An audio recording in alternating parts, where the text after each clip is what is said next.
O ni walo-walo guys sa dagat o ahas sa dagat. Ayan, naghahanap ng pagkain. Malit lang siya pero medyo ano ito, delikado. Kakagat sa tao. Walo-walo o ahas sa dagat. Ayan.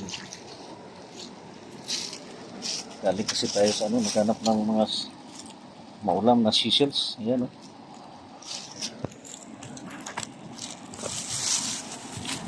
Ayan. Pumapasok sa mga Bulitaw yung ulo niya. Ayan. Delikado. Parang kakagat. Layo tayo ng kunti.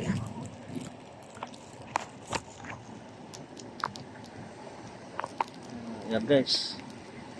Ayan. Ahas sa dagat o walwalo ang tawag dito.